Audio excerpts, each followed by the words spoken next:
The first two Kung Fu Panda movies are some of my favorite DreamWorks animated pictures. In fact, I would have no problem giving those first two Kung Fu Panda movies 5 stars. So now that we have a trilogy, is the third one as good as the other two? Let's find out.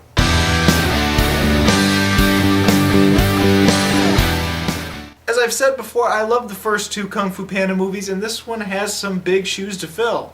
It is continuing the storyline of Po after the second film. Just like the other two films, he has to achieve another level of ability. In this movie, he has to learn how to be a teacher of Kung Fu. Well, while that's going on, he discovers his real father, who comes to find him. His real father voiced by Bryan Cranston. Meanwhile, a new villain has emerged, this time emerging from the spirit realm back into the mortal realm. He's a warlord named Kai, and he's voiced by J.K. Simmons. But this villain is on another level, and he has mastered Qi. Or at least taking the Qi from people and using that to turn them into these jade zombies. Yes, these jade statue zombies. But now Po has to understand himself so that he can be a master of Qi and be able to defeat this new villain. Thankfully, pandas are really good with Qi, and he can learn from his father and the whole panda village. Now, I will say I was a little worried about this movie when I first saw the trailers. It seemed a little bit goofier, a little bit more childish than the other two films, which, granted, they did have moments like that. But for the most part, I thought the first two films had a lot of excitement, a lot of really great stuff, as well as some really neat drama within. The dramatic heart of this film is him learning about his father, knowing who he is, understanding himself and what it means to be a panda, as well as spending quality time with his dad and these two dads now that he has torn between, with the goose who raised him and his biological father. And I will say some of the craziness that ensues with the two dads and the jealousy of our goose character, who we know as Po's father, yeah, there are some really funny and really great moments that I couldn't stop laughing at times. Now, I will say the Panda Village does cater to the kids a little bit more than the adults with the other side characters and the other pandas, but eventually they use it to its advantage with them having special abilities to help fight Kai and his minions at the very end of the film. Because ultimately, Po has to teach these pandas how to fight, which I believe is shown in the trailer a little bit. Turn you into Kung Fu masters. Hi!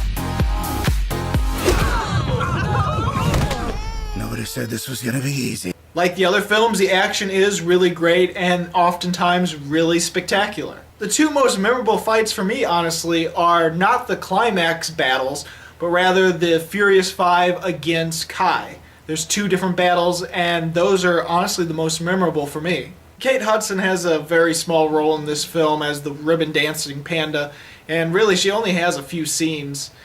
And I thought I remembered it was supposed to be Rebel Wilson. Maybe I'm just making that up or hearing things, but I thought it was supposed to be her before Kate Hudson ever showed up, and maybe Rebel Wilson couldn't do it because of her schedule or whatnot.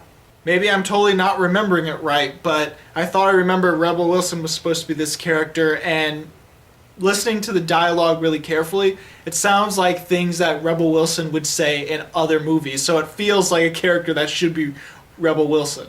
I am Mei Mei. Wow, she's amazing. She's so beautiful. That's sweet, Po. But please try to save all other compliments until after the performance. And Kai has a specific theme song throughout the film. It's always played whenever he arrives on scene, and it's quite badass, but at first it was quite, it was hard to believe what I was hearing because it sounded, well, it pretty much is I'm So Sorry by Imagine Dragons, just done in almost with the Kung Fu Panda sort of instruments or things that would be in that world. And so yeah, there was a different flavor to it, a different type of tone, different instruments, but at the same time you can just tell it's the exact same chorus of I'm So Sorry whenever the chorus happened. It threw me off at first, but every time he arrived I thought it was just badass. I will say this, Kai is definitely a very different villain from the other two villains in the Kung Fu Panda trilogy. And there's just something off about him because he's just a very, very evil character.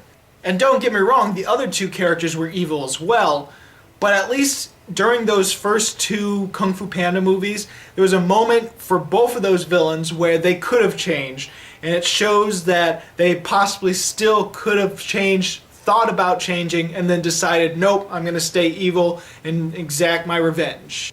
But one of the things I learned is if there's a change or the opportunity of change for a character, then they are a complex character and a developed character. So the first two villains of the Kung Fu Panda trilogy, they were just as complex and just as developed as Po himself. Kai doesn't have one of those moments like the other two villains. He never thinks about changing, he never does change, he's just completely evil throughout the entire film. Yes, he does have a personality with a sarcastic tone that I really enjoyed in the film. Kai has returned!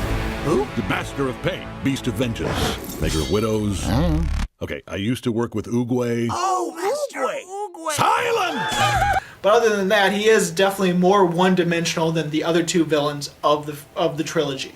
Though I do have to admit, I do love those jade-bladed Kratos blades.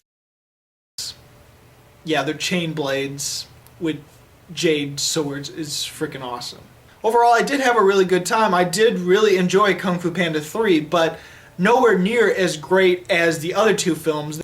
It felt like there was something lacking in Kung Fu Panda 3, and I can't quite pinpoint it.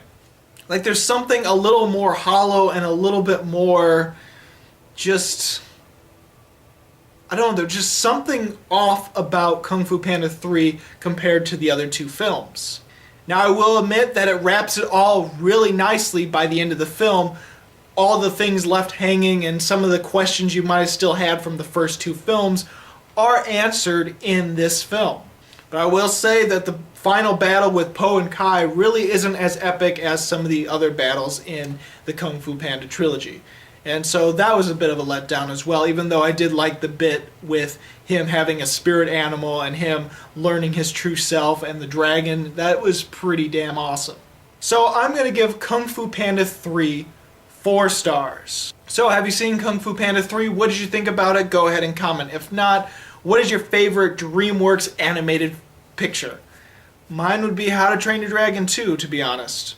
Though there is a lot of classics I love and quite a few new ones that I really love as well. And if you liked this video, please subscribe and check out my other movie review videos that I have. I have 2015 and 2016 movie reviews, and I have playlists for both of them. As always, this is Bruce Gifford, and this was just my opinion.